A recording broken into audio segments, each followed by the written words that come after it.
Good evening. आप सभी को जय मसीह की। शाम की समय आप सभी का स्वागत है। एक बार फिर से मैं धन्यवाद करता हूँ आप सभी के लिए, आपकी प्रार्थनाओं के लिए। एक और वर्ष प्रभु ने मेरे जीवन में जोड़ा है। एक बार फिर से हम अपनी क्लास में आगे बढ़ रहे हैं। 24 अध्याय का 22वां पद से आगे हम देखना प्रारंभ करेंगे।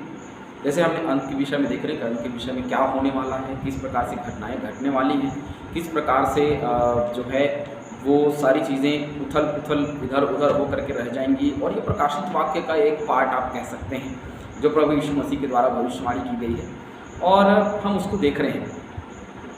पढ़ते हैं 22 पद में क्या लिखा है। यदि वे दिन घटाए ना जाते तो कोई प्राणी न बचता। यदि वे दिन घटाए नहीं जाएंगे, अगर वो दिन बढ़ता ही चला जाएगा, घटेगा नहीं, क्लेश का दिन अगर घटाए नहीं जाएंगे कोई प्राणी नहीं बचेगा। वो क्लेश का दिन इतना भयानक होगा, वो महाक्लेश का दिन इतना भयानक होगा कि कोई बचेगा ही नहीं, सब खत्म हो जाएंगे। इसलिए जो बचना चाहता है वो प्रभु में बना रहे, परंतु चुने हुए के कारण वे दिन घटाए जाएंगे।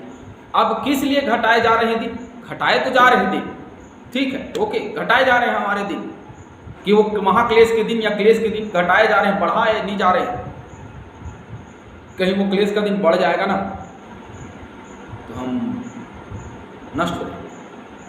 हमारा क्लेश अगर बढ़ जाएगा तो हम मर जाएंगे, उस क्लेश को हम सह नहीं सकते। लेकिन वो दिन घटाए जा रहे हैं। और किस लिए घटाए जा रहे हैं?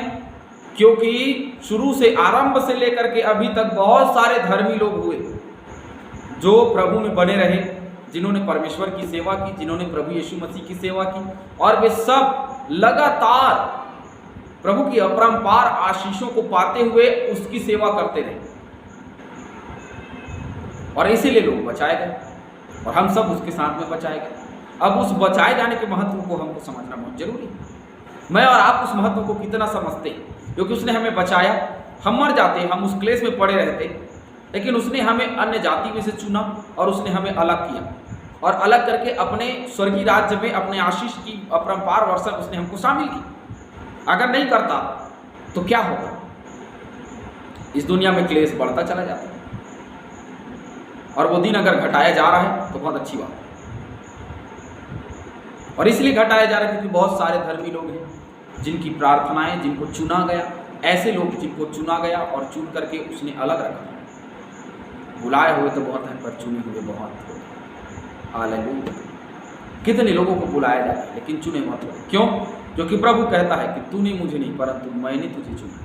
हम परमेश्वर को चुनने वाले कौन है? हमारा क्या अधिकार है हम उसको चुने? वो हमको चुना है। इस धोखे में बिल्कुल ना रहें कि हमने परमेश्वर को चुना है, या परमेश्वर के रास्ते को या परमेश्वर के मार्ग को हमने चुना है।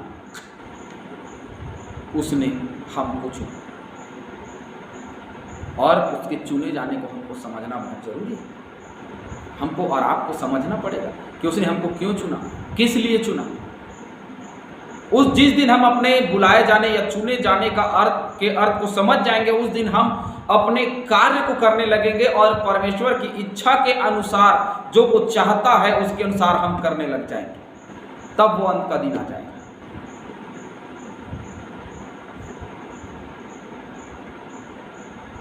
तेईसवां पद। उस समय यदि कोई तुमसे कहे, अब वो आखिरी दिन है, अंत का दिन है, यदि तुमसे कोई कहेगा देखो मसीह यहाँ है या वहाँ है, तो विश्वास न करो, क्योंकि वो तो बादलों पे आएगा ना।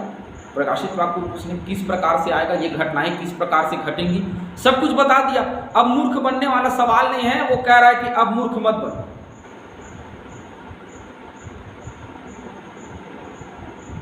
क्या मत बनो? अब मूर्ख मत बनो भैया। मूर्ख तो बहुत बन लिया है ना, मूर्ख तो बहुत बन गए। अब मूर्ख बनने का समय नहीं है। अब किसका समय है? विश्वास के साथ आगे बढ़ने का। जो वचन में बताया जा रहा है, ये जो अभी मैं बता रहा हूँ, उसको आप समझिए कि अंत के दिन में क्या होगा। अंत के दिन में जो घटनाएं यीशु मसीह ने बताई वही होगा, उससे अलग कुछ नहीं होने वाला। जब आप इससे अलग बातें सुनो तो समझ जाना कि ये भरमाने वाले लोग हैं, और ये मसीह वहाँ है, मसीह वहाँ है कहने वाले लोग। बोले मसीह फ्रांस में है, बोले मसीह अमेरिका में है, मसीह ऑस्ट्रेलिया में है, वहाँ से हमको आदेश दिया ये करो वो करो, और इस प्रकार से लोगों को बेवकूफ़ बनाओ।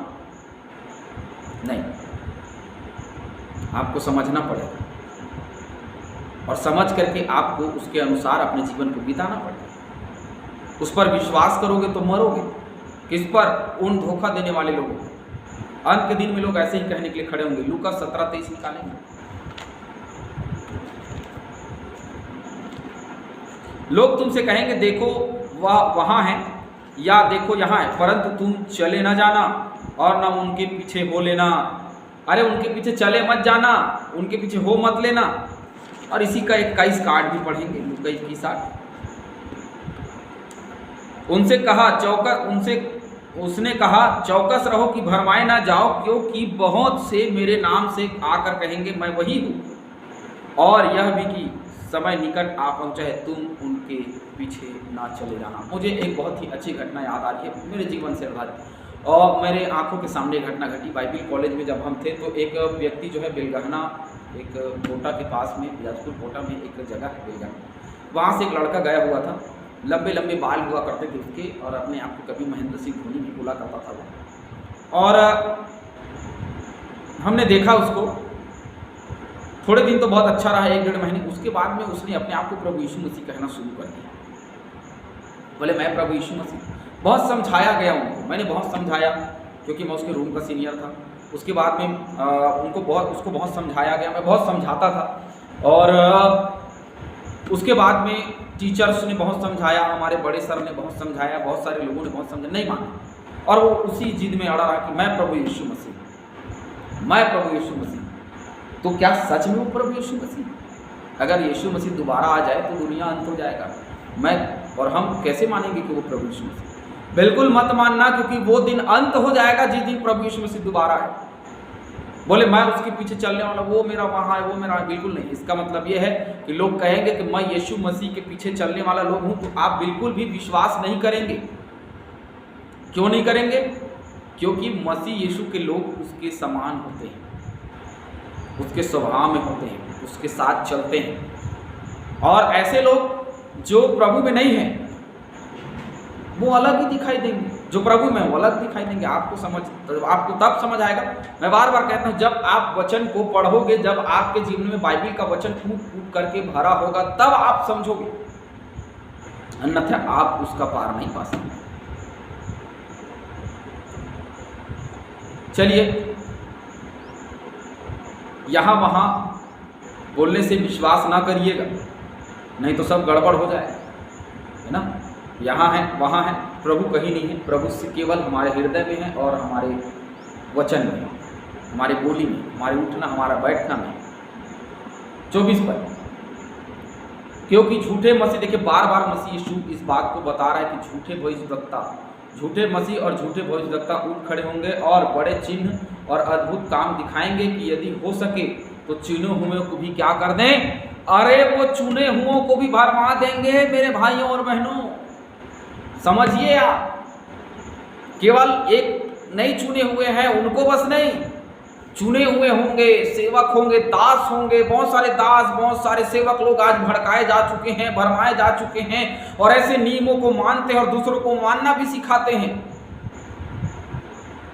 कुछ नमूने आपके सामने भी नजर आते होंगे, आप सुन रहे हैं, आपके सामने नए विश्वासी हैं, उनको मैं बता दूं कि बहुत सारे लोग हैं जो झूठे हैं, बहुत सारे लोग हैं जो भरमाने वाले हैं, वो आपको भरमाते हैं, आपको झूठ में फंसाते हैं।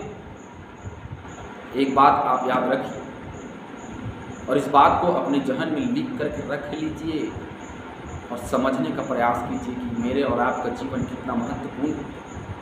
हम इसको समझेंगे कि मेरे और आपका जीवन कितना महत्वपूर्ण है, बहुत बड़ी बात हो जाएगी।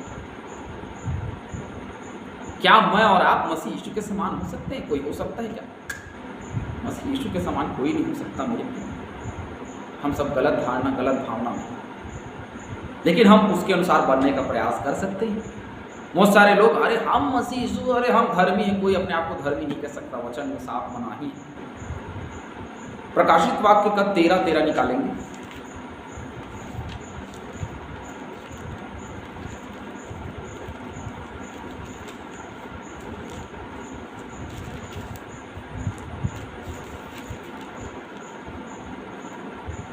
वह बड़े बड़े चिन्ह दिखाता था, यहाँ तक कि मनुष्यों के सामने स्वर्ग से पृथ्वी पर आग बरसा देता था उन चिन्हों के कारण जिन्हें उस पशु के सामने दिखाने का अधिकार उसे दिया गया था, वह पृथ्वी के रहने वाले को भरमाता था और पृथ्वी के रहने वालों से कहता था कि जिस पशु के तलवार लगी थी वह जीत गया है, उसकी मूर्ति बनाओ और उसकी पूजा करो। ये जो है ये गलत रास्ता है जिसमें लोग चलते हैं, ये गलत मार्ग है जिसमें लोग आगे बढ़ते हैं। इससे बचना पड़ेगा हम सब। मैं और आप अगर इस रास्ते में आगे बढ़ेंगे तो भरमाए जाते हैं। 16 का 14 भी देखेंगे, चलिए वहाँ क्या लिखा है।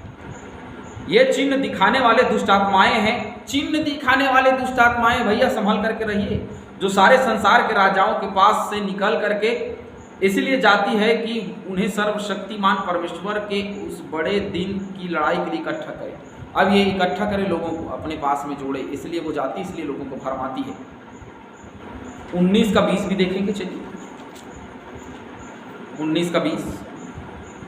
वह पशु और उसके साथ वह झूठा भविष्यवक्ता पकड़ा गया।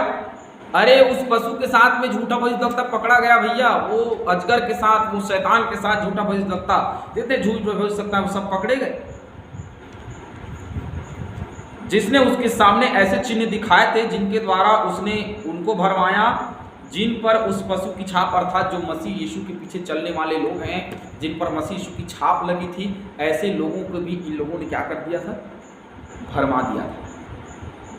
ये ऐसे लोग हैं, ये जो झूठे भविष्यवक्ता हैं, जो झूठे मसीह अपने आप को कहने वाले लोग हैं, ये चुने हुए को वो अद्भुत कार्य को दिखा करके, आज कितने लोग हैं जो अद्भुत कामों को दिखाते हैं, दुष्ट आत्माओं को भगाते हैं, रोगों को चंगा करते हैं और अपने मार्ग में चलने पर लोगों को मजबूर करते हैं।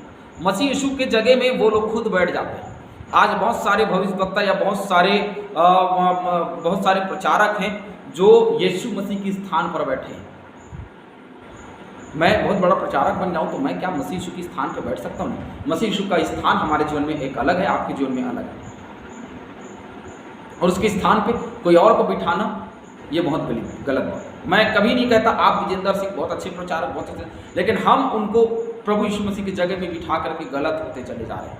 वो तो अपने जगह में सही सेवा कर रहे हैं, लेकिन हम गलत हो रहे हैं। पॉल दिनकरण सर वो अपने जगह में अच्छी सेवा कर रहे हैं, लेकिन हम उसको गलत तरीके से ले रहे हैं। हम प्रभु यीशु मसीह के स्थान पर उसको बिठा रहे हैं, तो ये गलत है। हम ऐसा नहीं कर सकते। मसीह यीशु का स्थान, मसीह यीशु परमेश्वर है, और परमेश्वर के स्थान पर तो मसीह यीशु भी नहीं बैठा, तो हम लोग कौन हैं?